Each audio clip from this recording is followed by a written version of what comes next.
Hola, ¿cómo están? Mi nombre es Miguel Ángel Castellano Hernández, estudiante del Instituto Tecnológico de la Cuenca del Papaloapan, en la licenciatura en Biología. Hoy les daré a conocer un tema que lleva por título el núcleo celular. Es información de suma importancia y estoy seguro que les servirá bastante en la trayectoria de su materia de biología celular. Primeramente les daré a conocer de qué está formado el núcleo. Sus componentes principales son la membrana nuclear, la lámina nuclear, la sustancia fundamental o nucleoplasma, la matriz nuclear, los cromosomas de cromatina y el nucleolo. En esta parte fundamental, como podemos ver en la imagen, aparece solamente la estructura de lo que es el nucleolo. Más adelante les explicaré con más detalle cada una de esas partes. Pongan muchísima atención. Como les comentaba anteriormente, la estructura del núcleo está rodeado por membrana nuclear doble que la encierra, aunque presenta múltiples poros. En la imagen de la parte derecha podemos identificar o ver los componentes principales del núcleo. En esta parte podemos hablar de poro, de membrana externa, membrana interna, que conforman lo que es la envoltura nuclear, la cromatina, por otro lado el nucleolo, el retículo endoplasmático rugoso y ribosomas, componentes principales del núcleo. En la membrana nuclear externa se hallan ribosomas, mientras que en la interna se halla la lámina nuclear, que posteriormente les explicaré. Para tener una idea más compleja de lo que es el núcleo, les hablaré acerca de su forma, tamaño y posición en una célula. Se sabe que generalmente el núcleo es esférica, puede ser lenticular o elipsoide de igual forma o en algunos casos lobulado. Su tamaño generalmente es entre 5 a 25 unidades de millón, visible con microscopio óptico. En hongo hay núcleos de 0,5 unidades de millón, visibles solamente con microscopio electrónico. En las ovocélulas de cicas y coníferas alcanzan más de 500 unidades de millón, que esto es equivalente a 0,5 milímetros visibles a simple vista. Ahora hablaremos de su posición. Se caracteriza para cada tipo de célula. En células embrionales ocupa el centro y en células adultas generalmente está desplazado hacia un costado porque en el centro está ocupado por una o más vacuolas. Entonces, con esta parte podemos decir que el núcleo lo conocemos generalmente en una célula.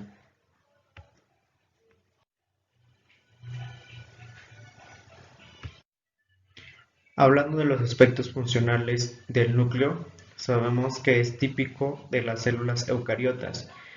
El núcleo es el central de comando, el centro logístico de cada célula eucariota. En él se encuentra almacenada la información que permite que se formen todas las moléculas componentes de la célula, lo cual podemos pensar que es lo más importante dentro de una célula eucariota. ¿Por qué?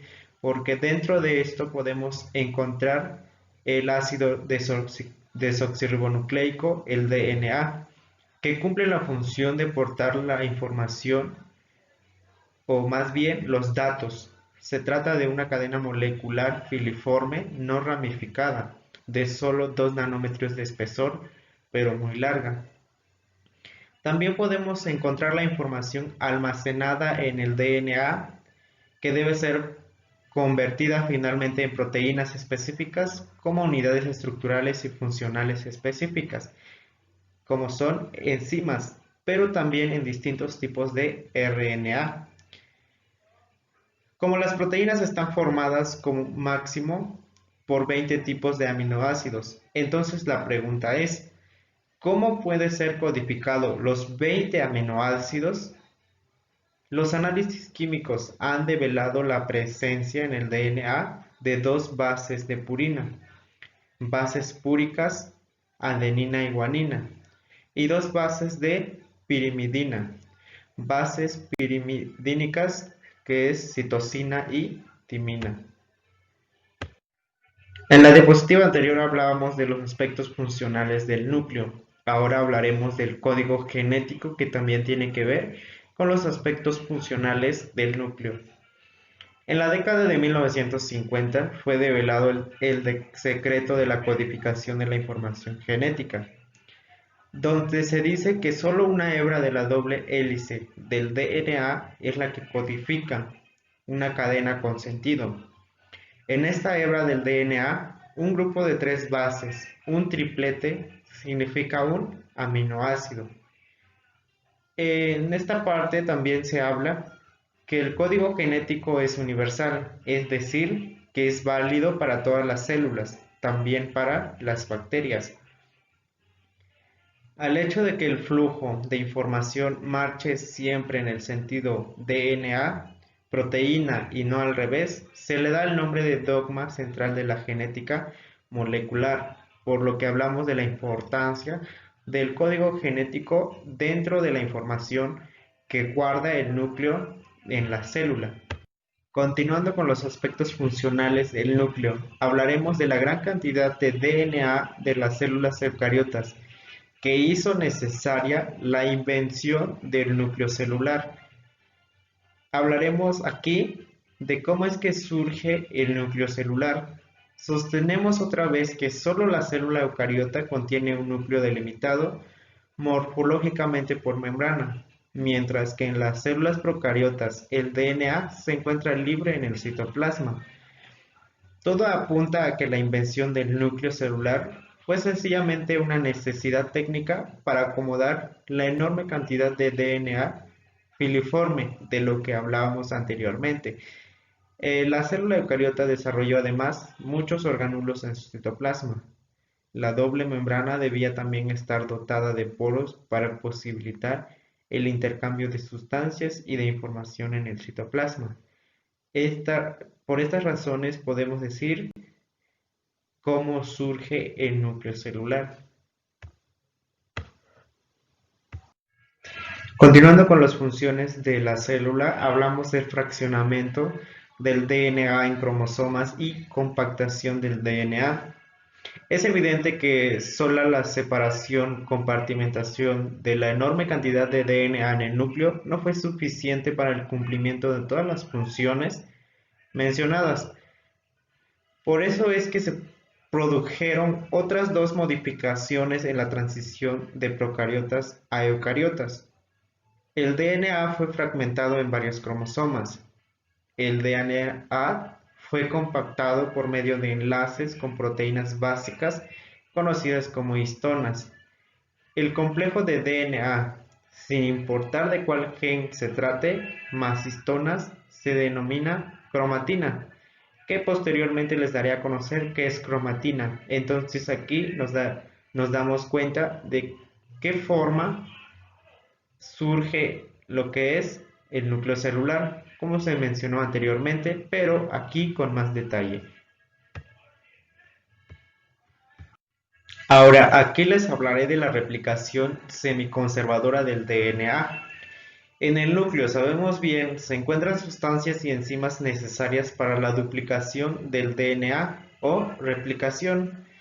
Las DNA polimerasas y también RNA polimerasas, la duplicación de la doble hélice del DNA ocurre antes de cada división celular, en forma semiconservadora, es decir, la nueva cadena se forma complementariamente con la misma secuencia de nucleótidos que se hallaba en cada cadena del DNA original. La replicación semiconservadora asegura la propagación exacta de la información genética en las dos células hijas. En el proceso pueden ocurrir errores de lectura, en que la célula no solo puede ser reconocidos, sino también corregidos por medio de proteínas correctoras, de modo similar a lo que se realiza en las pruebas de impresión de industria gráfica. Entonces, Aquí hablamos de la replicación semiconservadora del DNA. Hablaremos de la determinación del contenido de DNA en el núcleo celular. El contenido del DNA del núcleo puede ser determinado sencillamente mediante fotometría de observación ultravioleta. Este primer punto es una técnica para conocer u observar y determinar el contenido del DNA. Posteriormente, esto es posible en un microscopio adecuado.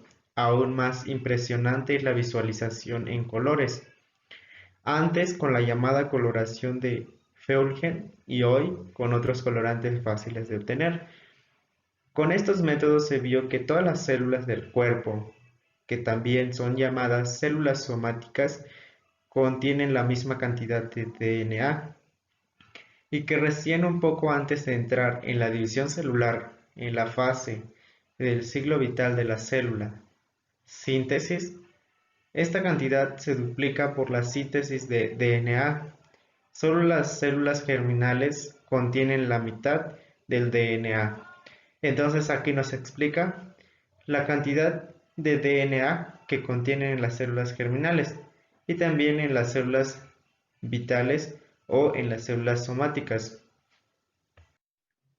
Terminando con los aspectos funcionales del núcleo, ahora hablaremos de la estructura del núcleo interfásico, que es una parte importante ya que hablaremos cada uno de sus partes o sus componentes y la función de cada uno.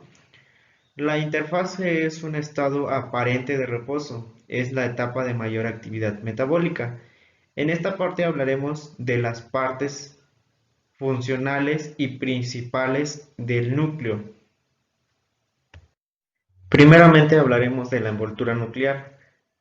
Presenta dos capas, dos unidades de membrana que limita un espacio perinuclear entre ambas, como pueden ver en la imagen. La envoltura nuclear es una diferenciación local del retículo endoplasmático y está conectado con él, de manera que el espacio perinuclear se continúa con el lumen de los sistemas del retículo endoplasmático llenas de xilema. Exteriormente presentan ribosomas como el retículo endoplasmático rugoso.